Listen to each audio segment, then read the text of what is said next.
Welcome everyone to our latest I4CP Next Practices weekly call. Great to have so many returning names and faces. If you haven't introduced yourself over in the chat, please do so. I saw at least a dozen different states represented. I also saw Pedro dialing in from Portugal. Welcome to our international audience as always. Once again, this is the weekly Thursday Next Practices call from I4CP. If you're not familiar with I4CP, we are the Institute for Corporate Productivity. We're a human capital research firm. We discover the people practices that drive high-performance organizations. What we mean by that is those that excel in revenue growth, market share, profitability, and customer satisfaction. And we use that as our sort of touchstone, if you will, whenever we do a major research study. We're looking for those practices that high-performing organizations do more than low performers. We are a member-based organization. You see here just a small smattering of our member logos, ranging from very large enterprise organizations like Amazon, Accenture, Microsoft, Visa, and MasterCard, and others, but also some names that you might be a little less familiar with, spanning across all different industries, all different size organizations, both national and global in nature. If you're not with an I4CP member company but want to learn more, just reach out to any of us at I4CP and we can give you more information on that. And if you are with an I4CP member and joining us today, special welcome to you. We always get a lot of folks from our member companies on these Thursday calls, and that's always great to see. My name's Tom Stone. I'm a senior research analyst here at I4CP, and I'm generally one of the two co-hosts of this Thursday call. And this week, I'm joined by my colleague, Nina Holtzberry, our Director of Member Engagement. Hi, Nina. How are you? I'm doing well. Great to be here this morning, Tom. Great to have you with us. And you're going to lead us in a conversation with a very special guest we have today in just a little bit. But before we get to that, just a few announcements and reminders. Again, this Next Practices weekly call series is a series every Thursday, 11 a.m. Eastern Time, 8 a.m. Pacific. You see the next three that we've got coming up. We'll have HR leaders from Spirit Airlines, Virgin Pulse, and then our own Kevin Oakes and Catherine Brecken will be back to talk about culture once again. We had a great call with them in mid-February on our new Healthy Culture Fitness study, and they'll be back to discuss that further on May 18th. I just mentioned the Culture Fitness study. Zeta will put a link to that out in the chat. You can download material on that study. This was a follow-on to our study from 2019 on culture renovation. We took it a little bit further here and really tried to look at what organizations do that are healthy versus those that have either pockets of toxicity or a more toxic culture overall. So some great findings there. You can also go back and watch the recording of this call that we had with Kevin and Catherine back on February 16th if you missed that one. Our topic today is going to be wide-ranging, but somewhat focused on leadership development and learning and development more broadly. So I did want to also note for the I4CP members on the call that we recently released early this year an upskilling and reskilling guidebook. This was developed from some further research beyond what we did in our workforce readiness study. It's a pretty robust guide covering how to develop such a program for upskilling and reskilling, not just leadership, but more broadly than that. If you're an I4CP member and haven't downloaded this guide, I'd encourage you to do so. And with that, I'm going to turn things over to my colleague, Nina, to introduce our special guest and help facilitate the conversation today. Nina? Thanks, Tom. Well, we're very excited to have Pamela Mattsson with us today. She's the Senior Vice President of People and Organizational Development at Outreach. So Pamela, welcome. We'd love for you to come off mute, introduce yourself, and tell us a little bit about your role at Outreach right now, what your journey in HR has been like. And then for those that aren't familiar with Outreach, just give us a little recap of what Outreach is doing in the world right now. Thanks, Tom. Thanks, Nina. It's great to be here. This is something that I typically attend, and I always find such great value of these conversations. So Outreach is a sales execution platform. So we're about 1,200 people. We're a unicorn startup based in the Seattle area, but we also have offices in London, Prague, and Atlanta, Indianapolis as well, and in New York. We focus on closing the sales execution gap, which is essentially everything an organization needs to create pipeline and close pipeline, and it's AI enabled, which is very exciting. So we were early adopters of ChatGPT. My role is focused on ensuring that every outreacher has the skills, capabilities, and engagement and connection to do their jobs well, to scale as fast as their jobs are scaling. So I own all of the learning and development strategy, DEI strategy. And one of my favorite parts of my role is I have a unique opportunity to sit as executive coach in residence at Outreach. And a little bit about my journey. I've spent the bulk of my career helping organizations close the gap between who they declare themselves to be and who they actually are. It's not a very sexy word, but I call that congruence. So it's very exciting for me to be here to talk to you about this. The culture background that I have actually attracted Amazon. And after about a year trying to recruit me, I finally joined and had a great almost 5-year career there, leading global executive development. I love juicy problems. So what attracted me to Amazon was the trajectory of growth and this idea that they wanted to reinvent management science at scale. So I curated and codified Amazon's very first onboarding program for executives. And you have to remember, this was a time of exceptional growth. So we were onboarding 450 to 500 director and above executives a year. And then codifying, you may hear this in the press, what does it mean to be a day one company? So the startup mentality.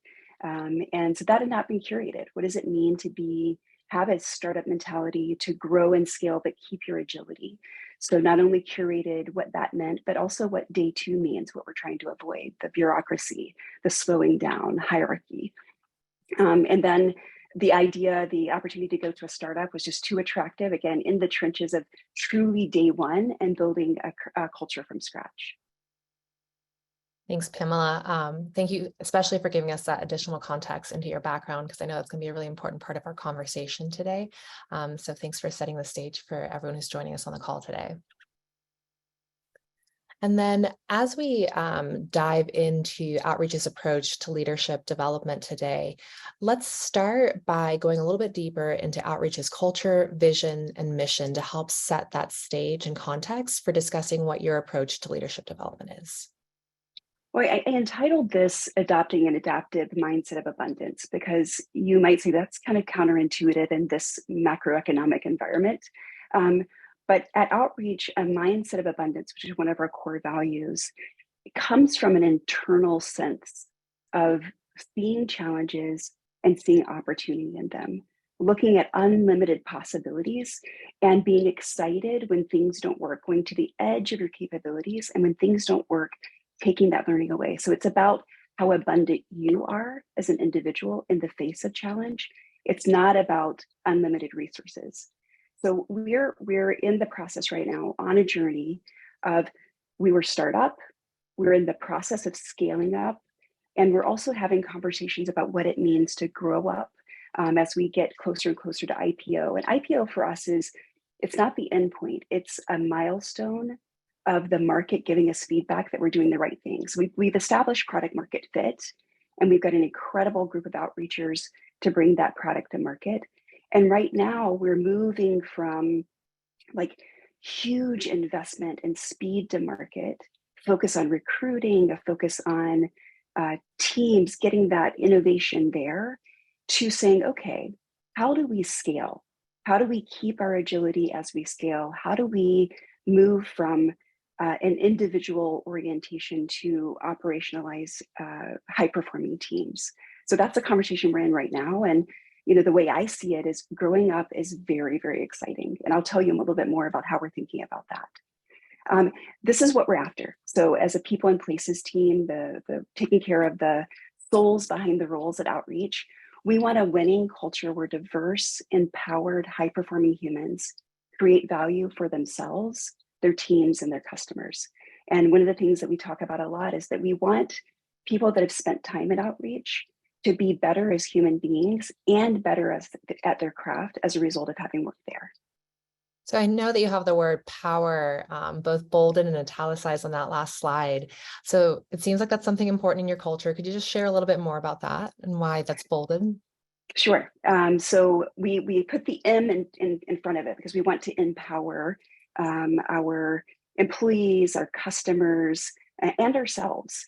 And the power part of it is actually the acronym for our core values, which is playful out. That means bringing it all to the field, just bring everything, bring it your best, give it your all, operate from that mindset of abundance, win impeccably. And again, this is a part of the scaling up conversation and growing up conversation, which is not winning at all costs, and we're in the sales industry, not selling to organizations that are not quite ready for our product. It's about mutual benefit, but also about being honest and being willing to walk away when it's not right. So that integrity in winning. And then elevating the customer, of course, customer, it's the heart of everything that we do. And then rally the culture. This is where we talk a lot about our commitment to diversity, equity, and inclusion, and finding strength in that. This is about bringing your authentic self. And when you're in the room, looking around and saying what perspective is not represented, so that each person, and with that diversity, we're focused on culture adds, not culture fits. So that's where power stands. Thanks for that additional insight. I know at I4CP, we definitely talk a lot about that culture add versus culture fit and how important that is for that framing.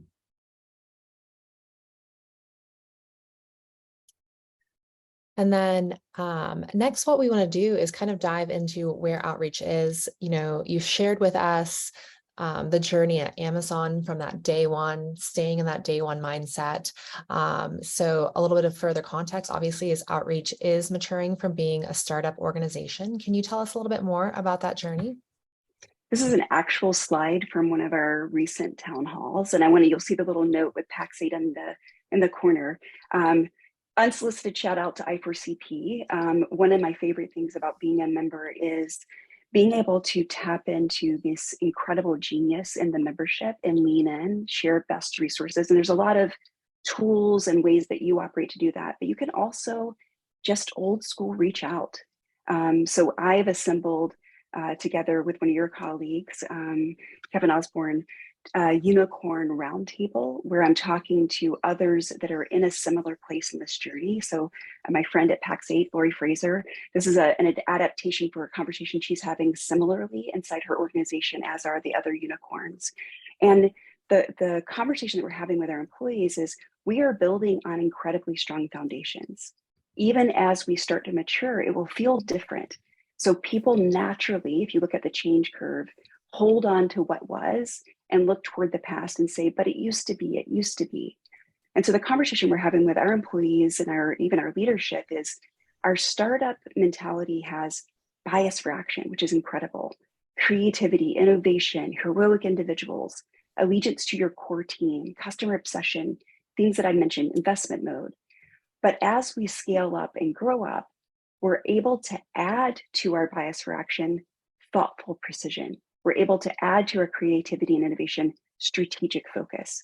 So having the conversation of what scaling up and growing up adds to an already agile, fast-paced, incredibly exciting startup culture. It's not taking it away, but it is honing it for precision. And to talk about these changes in a way that establishes that this is about a solid future. This is about job security in a pretty precarious time. So to welcome these changes as a signal from the organization and signal from the market that we're doing great. Thank you. So we know obviously that leadership development right now is increasingly complex, increasingly uncertain. The business environment today is more volatile, uncertain, complex, and ambiguous than ever. And it's definitely requiring our leaders to have a greater set of skills. How do you develop leaders to navigate today's version of VUCA? It has to be dynamic. You have to be able to respond just in time to what's happening. I think gone are the days where you can plan a program for 6 months, roll it out for a few years, and then just slightly refresh it. I think things are just too dynamic right now. In fact, I was reading something that is aligned to VUCA that you were just mentioned, and it's called BANI, and it stands for, this is from the Institute for the Future of It, it stands for brittle, where like strong foundations start to break apart, and it's surprising, like it seems solid today, and then all of a sudden, like SVB, for example, anxious, that the amount of change is creating such anxiety. It's nonlinear. Like we were not really clear what the scale of changes and the impact of those changes are happening. So it's a nonlinear impact. And then incomprehensible, not because we don't understand, but because there's so much information that's counterintuitive. To filter signal from noise is hard. So I think that's our modern VUCA right now. So given that, and given the dynamic changes that are happening, you have to have this concept of working on who the individual is. And as, again, old school as this is, I think that the emotional maturity of your leaders is going to impact your culture like never before. It is not simply about the capability, skill set, or frameworks. Those are helpful and we're bringing those in. But I think we're really more focused on how do we grow the consciousness of leaders who can drive cultures of high performance with empathy. And that when something's going wrong, their first instinct is not what's wrong with my people, even if they have the decorum to say that in a better way, but rather, how have I, even inadvertently, created the conditions for this to be happening? What clarity have I not set? What conversations have I not had? What conversations have I had ineffectively? What guardrails were I not clear on? Have I tolerated work that did not meet the standard before? And then all of a sudden it's culminating and I'm addressing it now. But to first look at your part and what you're co-creating and knowing what employees need when. So if you look at a change curve, for example, when your folks are, you're enabling a change, you're leading a change, and they're in the denial stage, which is the stage one, great. And they start to get to the resistant stage. I want our leaders to be celebrating that. That's progress, actually. But yet we start hammering in and we start pushing and they're problematic. The bus is leaving the station. Actually, they're right on schedule. And your focus is not on them. Turn your flashlight around and focus it on you. Are you offering the clarity, the support, the information? Are you bringing people along? So look first at what you're doing or not doing, rather than what your people are doing or not doing. And that's positively contagious, that level of unconditional responsibility. So I'll tell you about some of the programs that we're running, but that's, I would say, the core line. Who are you in this? The other thing I would say is I was listening to some of the report outs from the great work that Microsoft has done on a research basis for the future of work. And this was in a presentation, not necessarily in one of the reports, but this was my big takeaway. One is they were talking about burnout and, how do we prevent burnout? It's a big thing. People are tired, people working hard. We've got these co-located hybrid work environments. Things are intensifying. The market's tough. There's socio-political issues going on, burnout. And what struck me is, and what she said, the researcher said was, it's not that we have too much work. It's not that we have too little time. What we're dealing with right now is a purpose deficit disorder. If your organization is not helping your employees connect their personal purpose with that of the vision and mission of your organization, you're losing the thread. Mm-hmm. So we've got the complexities that we talk about in HR of multi-generational workforces, hybrid co-located work, return to office. We talk about that, but I don't think that we talk enough about purpose. I don't think we talk enough about the complexity of human beings. And I don't think we talk enough about the unconditional responsibility of leaders and their ownership of what they're co-creating around them. Hey, Pamela, I just want to jump in and say everything you're sharing is resonating with everyone on the call today. I'm trying to keep up with some of the things in the chat and capture some of these great acronyms that both you're sharing and also some folks in the chat are sharing. Another Pamela on the call, Pamela Strawgate, noted another sort of more positive version of VUCA that maybe she's heard or come up with: vision, understanding, clarity, and agility. So I like that. And I also wanted to call out our friend Karina. She really resonated with what you were saying about asking leaders and saying, what's your role in this? What's your responsibility here? She said, we have a challenge question that we have asked leaders, what might I have done or not done to contribute to the current situation? So great. Powerful. Good stuff. And the antidote to VUCA, that's a great one. That's point your attention. Yes, I think that it's a dynamic time. I don't think whatever you call it, Banny or VUCA, I don't think that's going away. I think the flavor of it has changed. But I think that points us to your question, Nina, of we need to prepare our leaders to navigate change in a way that doesn't alienate the human, the souls behind the roles, and that we look at our unconditional responsibility of that and we own what we're co-creating. And I think when you activate that sense of purpose in people, and then, we all understand how much easier it is to start with change from ourselves versus change in other people, right? And so you've really created that framework of it being possible. So I'd love to start diving into some of the amazing programs that you guys have developed at Outreach. And one of the programs you shared with us was around Veritas. So we'd love to just hear more about this initiative here. And thanks again for sharing this beautiful framework here for all the folks on the call today. Of course, and huge shout out to Jason Somerville on my team. You go, Jason. He's done a tremendous amount of great work around Veritas. Veritas comes from the Latin root word of truth. And so for us, it's about being honest with ourselves, honest with each other, honest about where we are in our journey of scaling up and growing up, and then honest with our employees, excuse me, around what we need to do and who we need to be to grow up as an organization. So I won't go through the eye chart that is the pillars of the conversation, but I think you can get a feel for it. We're rolling out Veritas, excuse me, starting with our VP population, all the way through every manager at Outreach, and then versions of it, versions of the content, versions of the concepts in other, like Building Manager Mastery, which is our first time people leader program. But it focuses on much of what we've been discussing. How do you lead through your values and vision and help others connect their values and their vision for themselves to the organization with courageous compassion? So you have the candor, you have the giving feedback, but you also have courageous compassion to say when things aren't working, to talk about your experience, to own up your mistakes. Trust drives impeccable winning. We said winning impeccably is one of our core values, but that all centers around how do you have self-trust and self-integrity? How do you have trust with others? How do we build trust across the organization? Because without that, we're not able to influence one another, share ideas, and elevate our customers.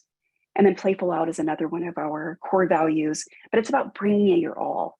I think with the VUCA and the Banny, it can lead, especially the anxious part of Banny for me, that can lead to a lot of passivity. Like people are just unsure what to do.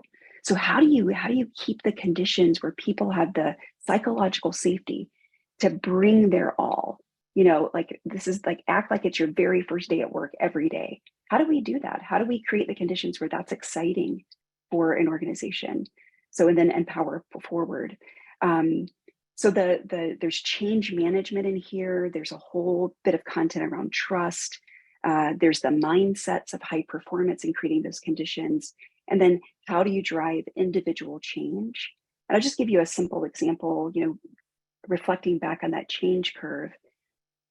Courageous compassion would look like during a major change. So say you're changing segmentation, for example, within your go-to-market team. That's a huge deal. Quotas are going to change, territories are going to change, relationships are going to change, your ability to be successful and your paycheck might change. So to say, I'm so excited about our resistors, we're not going to call them resistors, but they're asking the hard questions because they are actually moving us along the change curve. But without these concepts and the aligned way of approaching change, it would be naturally human for our leaders to see that as slowing down, or to see that as maybe they're not committed, or see that as problematic. Thank you so much for your question. I'm sure everybody has a version of it. I'm so excited that you asked that. You may be thinking, using the snarkiest of questions to build FAQs, frequently asked questions, and then with like doing the thought work, doing the hard work, let me answer everything. Let me turn every stone on earth, because I can't just ask you human with great agency and autonomy, which is what humans want, to just follow me for follow me's sake. I have to be transparent. I have to build the case. I have to say what's in it for you. And that takes time. That takes hard work. And it takes a different capability for leaders. I'm Yeah. glad you gave that example of courageous compassion, because that's an interesting combination of words, not only the alliteration there, but just those two concepts smushed together, I thought was Yeah. interesting. We do have a couple of questions in the chat that I want to surface before going on with more details here on this Veritas program. So Diane asks about the trust module. You touched on it, but she is wondering, do you use external resources, vendor training? Do you have internal trust discussions about behaviors led by some of your senior leaders, so involving some of your leaders as teachers, which has long been a best or next practice that I4CP has uncovered in our research. If you use an external vendor, would you be willing to share who it is that you partner with? Absolutely. And the answer is no. We built this internally. We do leverage external thought leadership. There's some like great information, speed of trust, from Covey. Like you can look at some of that data.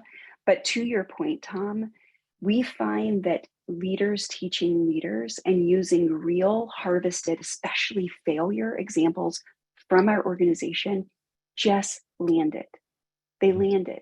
And another important thing, and I think anybody who is in the realm of executive development, leadership development in general knows this, but I reiterate it a lot. I got to ask a question during an interview recently of like, do you refresh the content every single time? Like, how do you keep it fresh? And are you delivering the same program every cohort? And I smiled and thought about it for a second, and I was not trying to be flippant at all, but I just said, every single program is different, because if you've designed in a way that you can unleash the genius in the room, the content falls to the background. It sets like handles or frames for the discussion, but it's the richness of getting that group cross-functionally together in dialogue about their best practices, their experiences, what they're struggling with, and then it comes to life. So leaders teaching other leaders, and then real examples that some remember, or the just-in-time conversation, creating the space where people can really lean into one another, be vulnerable and say, yeah, this is hard, or I epically failed at driving this change, and here's what I learned. Here's what I'm doing better now. And even looking back at their experience, if we introduce a frame, they're like, oh, I was here and I tried to offer information before they were ready. And my people were here and I failed to offer support. And that's simply Kubler-Ross's, grief model of change. Like if you just look at that curve, the change curve. Yeah, I love that. And I love what you were saying. The phrase I always like to use is, because I come from instructional design and an L&D background, when I used to create programs for facilitators, for trainers, I always told them, I've built in a lot of flexibility into this program. I'm giving you a track to run on as a great facilitator, or in this case, a facilitator coupled with a leader who's teaching from failures and so on. You're getting some kudos from Tiffany and others for leveraging your leaders as teachers. We did have one other just tactical question from Jenny in the chat. What's been the participation rate like in this program so far? We've just recently rolled it out. We did an SVP VP abbreviated program. The director program is rolling right now. And for the cohorts we're inviting, we're getting 100% participation. That being said, I don't want to give too many kudos to that. We're curating based on time of year. So we're not going to invite a subset of our sales team right at the end of quarter. And if our engineering team is finishing a major feature release, we want to be mindful of that. So we are in constant conversation, because we see ourselves as a service to the business of what's happening in the business and what timing is right. We also have to configure, we want to make sure that it cross-pollinates across the business, because siloing is real. You design an organization and you bring in major experts, subject matter, deep domain experts for their functional area, and they have to build something very, very fast and get it to market. So to start to dissolve some of those silos, programs like this, properly curated, can bring the right people together. So it's great to know that you've gone through the first round of this. You're taking this to the next level. How far do you anticipate bringing Veritas into your leadership development at Outreach? We intend to reach every manager, so every people leader at Outreach before the end of the year.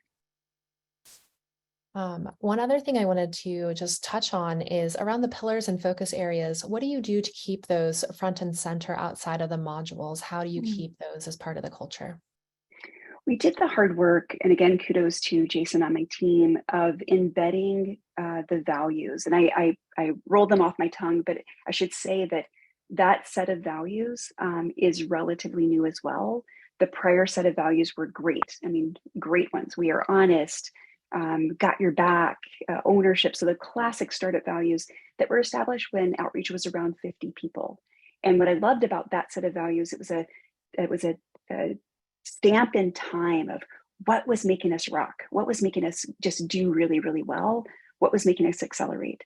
When we redesigned our values together with lots of focus groups from a diverse set of employees and working with the senior leadership team, we said, who do we need to be to navigate this journey of startup, scale up, grow up?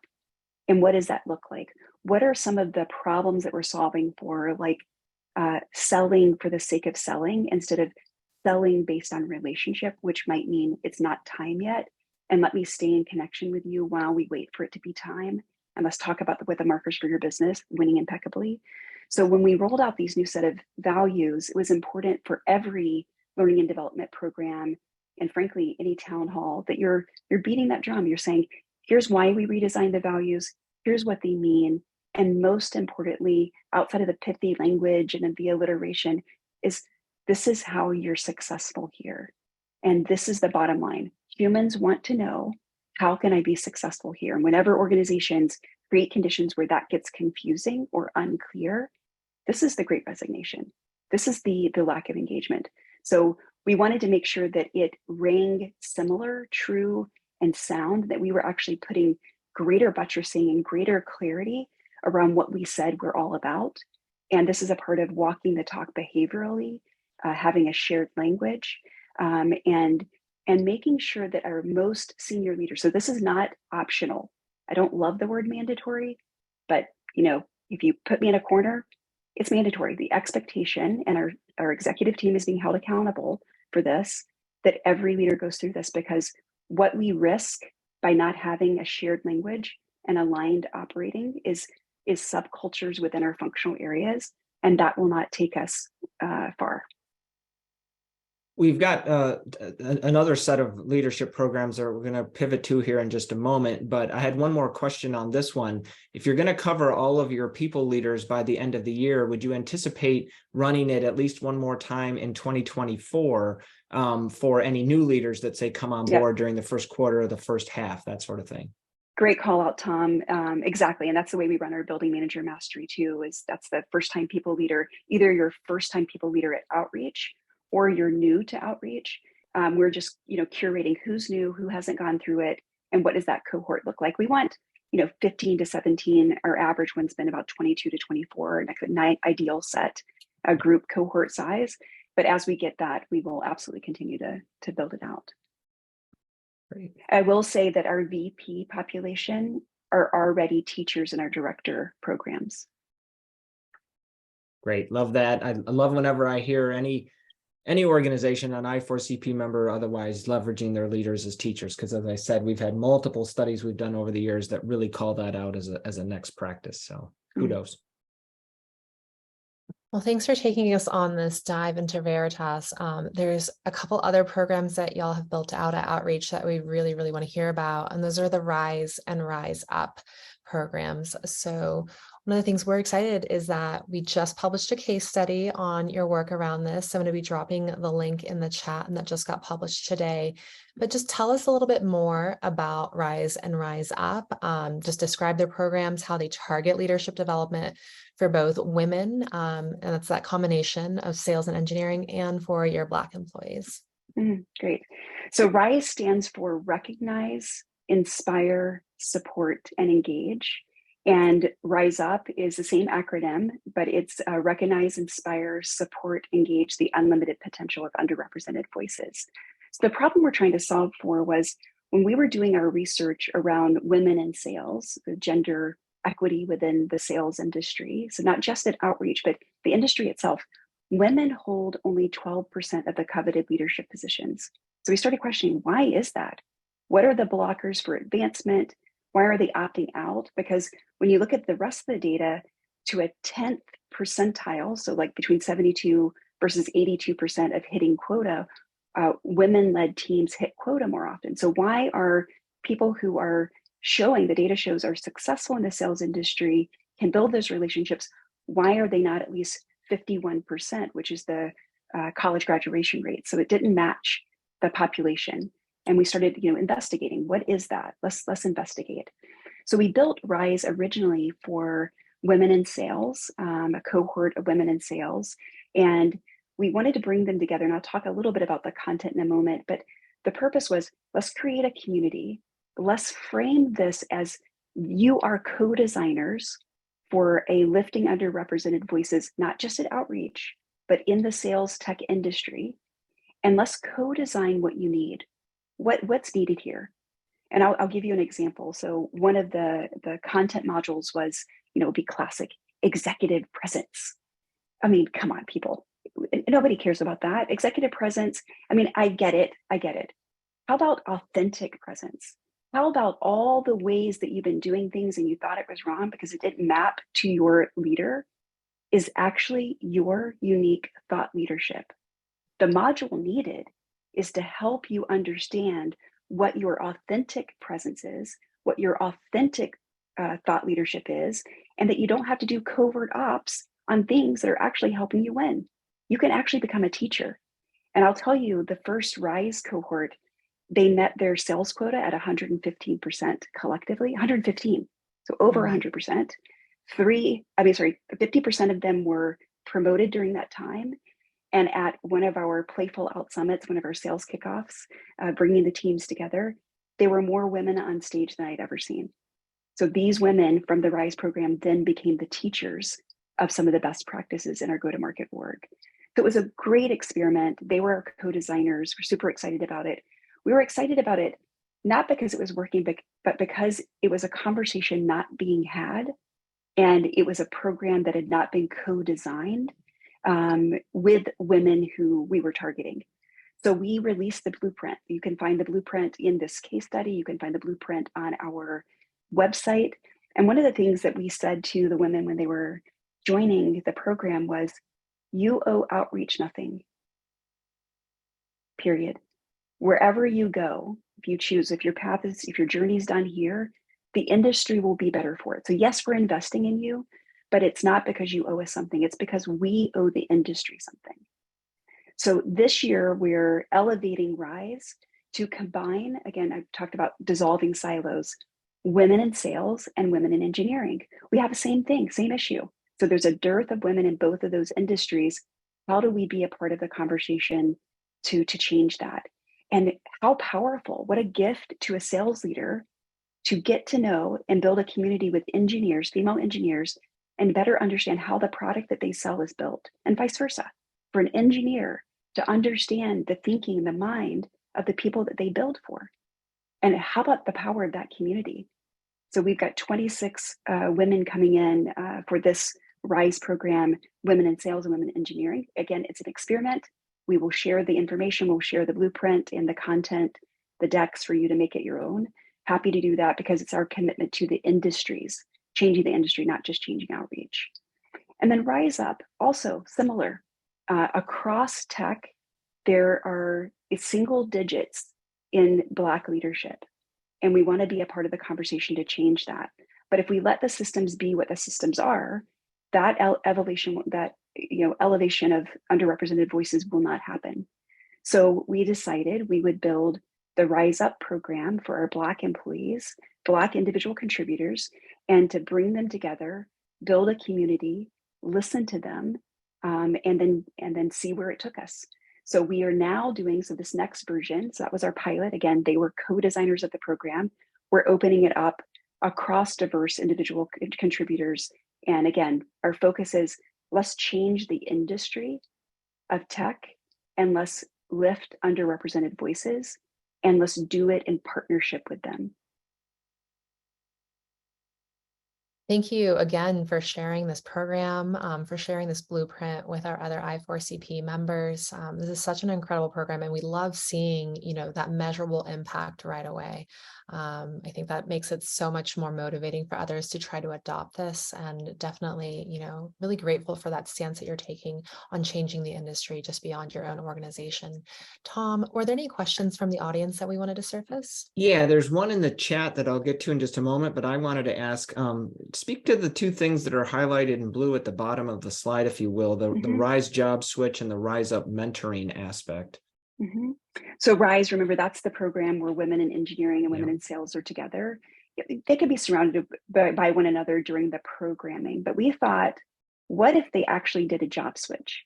What if it was a deeper immersion into those areas? And again, I feel like it's such a gift whenever an employee, rising leader, an emerging leader gets access to greater breadth across the business, they're stronger for it, that perspective. And we can be so siloed in our core domain area. So the Rise participants will do a job switch across the go-to-market and product design and engineering teams. And then mentoring. If you don't have representation at the top, who's mentoring the folks who are underrepresented? So we've got to create those strong relationships and give safe exposure to senior leaders. Not like we intentionally did not do capstone projects to present to the executive team, because that's scary. Like that's not necessarily safe. We instead, they did recordings, and that gave them the opportunity to hone it and get clear on their message. And then we played the recordings, and that was the graduation capstone. But connecting them with senior leaders is going to help them drive their career, own their career, talk about what's missing for them, is critical. So these are two unique aspects of the two separate Rise programs. Yeah, I like both those. I mean, mentorship and sponsorship, so important for increasing underrepresented groups up the leadership pyramid. And then the switching is interesting. Sales and engineering, that combination. We have found in our studies that both job rotation and job shadowing are practices that are underutilized at a lot of organizations. They don't make sense for every role or every role combination, obviously, but where it does make sense and where you can build it in as a component of a broader program so that it's fully supported. Again, kudos. I think it's a really good approach. There are a couple of questions here in the chat, so I'll take them in order. First, from Cecilia. Hi again, Cecilia. You're a regular on these calls. Good to have you with us. What about Latino women in leadership and also people with disabilities? What are you doing so far, or maybe looking to focus in those areas in the future? It's great. So the women, the Latino women will be included in the next Rise Up programs. We're expanding it beyond Black employees to include all of our diverse ethnic and racial diversity across our ERGs. We do have a disability ERG, so I'm really proud that we have 9, which is quite a lot for a startup. And we have a DEI working council.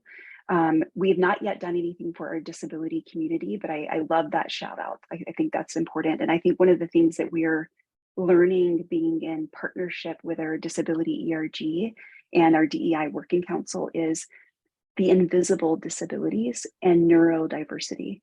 So literally had a conversation this week about not being caught up in shiny executive presence if they've got deep domain expertise and are an incredible gift to the organization, because there might be some neurodiversity there that we can honor, celebrate, and elevate.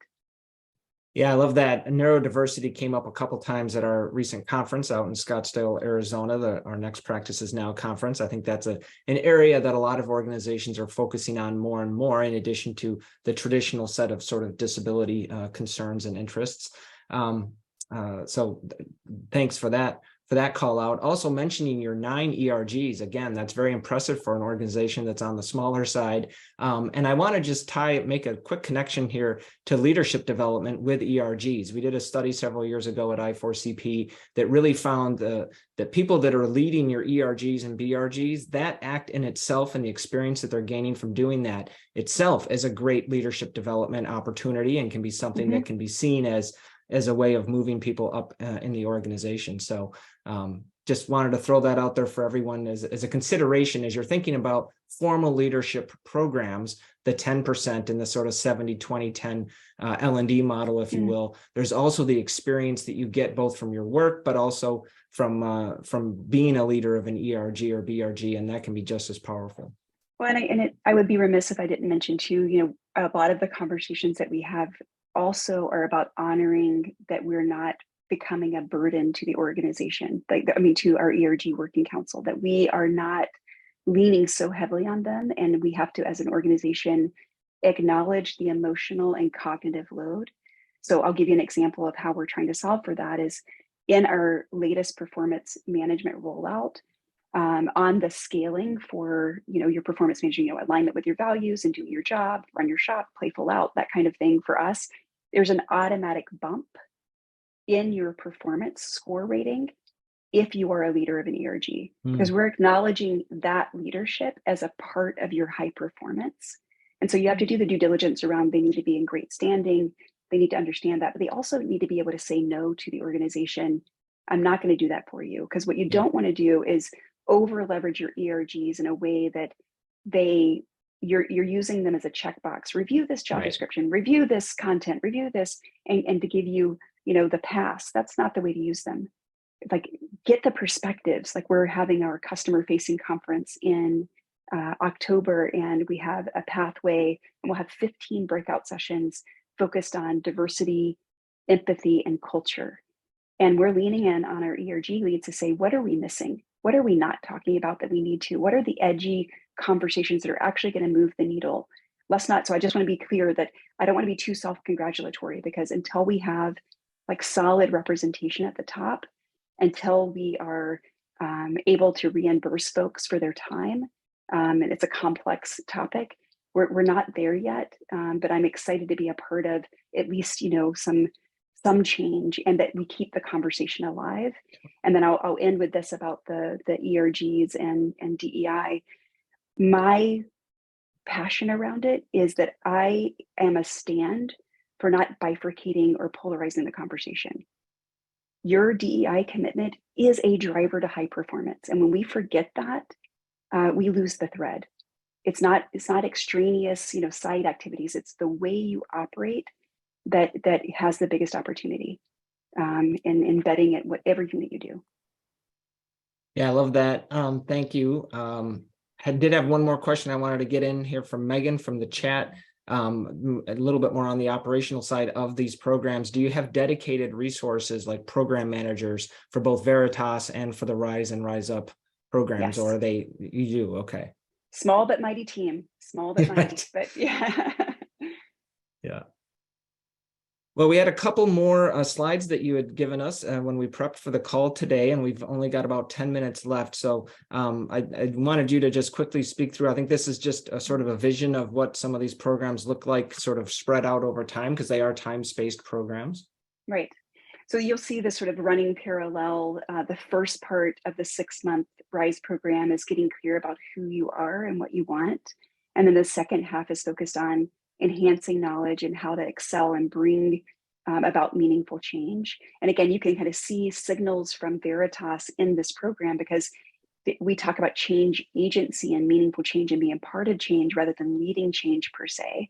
But we still have the aspects of the art of influence, building your brand and your thought leadership. But we will continue to treat this as a co-designed program. And I'll just give you a very quick example of co-design. We brought in, and we thought it would be just great exposure, some very senior, like for the sales program, the Women in Sales program, the RISE program, the original cohort. We're like, what if we had this like dynamic former Amazonian CRO now at a multi-billion-dollar startup, and they could just tap into his brain and learn everything. And in talking to the cohort, I realized very quickly how misguided I was being around that. And they instead handed this, seasoned sales leader a set of questions, edgy questions, like, what are all the things that we do as white male senior leaders that disincentivizes you? What do we need to stop doing that would make it safer for you to excel here? Where have you experienced a lack of parity in your org? And this is then the speaker becomes the listener, and the audience, the participants, become the guests and the experts on their experience. And that for me is a clean leveraging of lived experience without the burden. Like this, let's hear you. Reverse mentoring, if you will. What was the reaction the first time that was experienced at Outreach? It was very, I don't use this word a lot at work, but intimate. It was tender. It was vulnerable. And it was interesting to hear this leader, like he literally like sort of put his head down a bit like this. And he said, I don't get it, of course, that I can't. But you know, this is the first time I've been a minority. Period. Yeah. Room full of women, diverse women, being asked questions. That's what it means to be a first and only a different. And that really creates that space for empathy, because you finally are able to not experience the same, but something similar enough that you can have that learning experience there. That's really, really powerful. So I'm happy to talk through more of this, but I think it's pretty self-explanatory, and I'm happy to share it. But I did want to, you know, we talked about this a little bit, you know, Nina and Tom, when we were talking about, you know, this volatile environment, this dynamic, you know, ever-changing environment. With the contraction of the market, you know, this is one of the things that we hear in our engagement surveys, and is that our employees naturally, because we've not been clear. Again, I want to own this. We've not been clear in times of good where you could advance very quickly, especially in the startup world, that we've conflated career advancement with career development. And we've failed to do the hard work, you know, manager capability, ensuring our managers can do this, of helping our employees capture, articulate, document how they're growing in their current role, how they can do things now that they couldn't do 3 or 6 months ago, or co-designing with them stretch projects that add to their core capabilities. Now, this comes out of a concept from Accenture called Work Learn Fusion. You can look it up. There's lots of detail on it.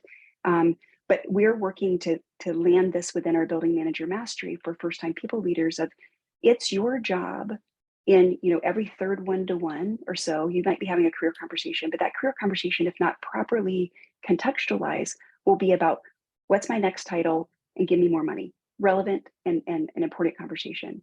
But what we're missing is the opportunity to say, how has my work experience helped me clarify my career goals, my aspirations, what I want to do, what I don't want to do? How have I developed as a professional through my recent experience? Hey, let's talk about Project X. Let's talk about the skills that you built by exploring low-cost geos and global expansion. Look at what you're able to do. So I just wanted to name this, and happy to share the questions. They're not unique to Outreach, but it's a set of questions that we've asked, is like, and then the most important one is, what do you want to learn or improve next? And then how can I, as your manager, design something, put you with a team, a cross-functional team, design an experience so that in a few weeks, in a couple of months, in your LinkedIn profile, you're able to add this skill capability on your resume, keep that fresh. Let's put that little bullet item of the thing that you learned. And we're using the Accenture term. I'm open to changing the words, but it makes sense to me. Work, learn, fusion. How are you learning in the course of your work? And let's deconflate the conversation of a career advancement, very important, necessary conversation, with career growth. And thanks for sharing these questions. We will share these slides out with this call link so that everyone can have access to these questions. It's so powerful, obviously, to have these frameworks. With just a couple minutes left, I just have one last question that we'd like to ask you. And that's around how does the audience here support their leaders to understand their responsibility as roles as stewards of the culture while executing on business strategy?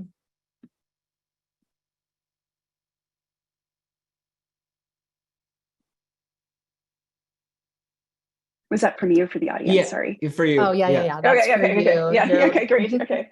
I was sorry, I got lost in the great chats. I was looking in chats. You know, I think it goes back to where we started. We started with unconditional responsibility for what you're co-creating, so that every time you look out at your team, at the organization, we see this even in our building manager mastery program, every time you have a reaction to outreach, especially the charged ones, the negative ones, run very quickly to the closest mirror and look in it. You are outreach. Outreach is an entity. It's the humans, it's the human system that we're building. So to be a steward of culture means you're creating the conditions for people to be successful here. And as leaders, we have to shift this tendency. Again, it's a human tendency. I have a lot of compassion for it. From measuring our success based on the number of great ideas that we have, how smart we are, how close we are to other important senior influential leaders, to measuring our success based on the number of great decisions and amount of incredible work that happens when we're not in the room. That is leadership. And if you're able to steward the conditions of that culture, then we're winning. High performance with empathy and unconditional responsibility for your part in what you're co-creating. Yeah, I like that mention of what goes on when you're not in the room. That's so often said as a part of what culture is in an organization. We do have just a couple minutes left, and I wanted to sneak one last question in from the chat. Vita asks, do you embed this, I assume meaning the work, learn, fusion type questions, maybe also just all of the things we've talked about today. How do you infuse these things into your performance management process, something that's just an operational aspect of HR? Mm-hmm. Yeah, so I mentioned one was giving the bump for our ERG leaders, so let's walk in our talk, that we consider that leadership. So show me that we consider that high performance and leadership. 2 is our performance management is based on our values. So much of the things that we've been talking about, those concepts. So it's not about the headlines, the alliteration or the pithy language, but it's about the behaviors that drives. So that is a significant part of how we performance management. Are you, doing operational excellence? Are you running your shop? Are you doing the job that you're paid to do? And are you doing it in alignment with our culture? And if you are doing additional things, talk about that. Where work, learn, fusion is embedded is we're asking, what's next for you? And how can I help you? What's your next growth area? And how can I help you? So that's our performance management rollout. Is actually manager ratings are due this week, and we're in the middle of it right now. Busy time of year then, yeah. From that angle for a leader of HR, for sure. Well, Pamela, I want to thank you for being such a great guest. There was a lot of great kudos and questions in the chat, lots of awesome acronyms, things that people can actually reuse. As Nina, as you said, we will be sharing both the slides and the recording from this session. So thank you so much. Nina, any final words you'd like to share? No, just wanted to say thanks again, Pamela, for joining us today and for sharing all of the incredible work, and good luck with continuing to make progress on these incredible initiatives. Thanks for joining us today. Thanks, Nina. Thanks, Tom. Thanks, everyone, for being here. And feel free to reach out to me. I'm happy to have a conversation with you if you want greater details. Thanks for having me. Yeah, I love the sharing. Thanks so much. And thank you, everyone, for participating. We'll see you again next week, same time, 11 a.m. Eastern, 8 a.m. Pacific, when we'll have another great guest and a lot of great conversation once again. Until then, have a great rest of your week and weekend. See you, everybody.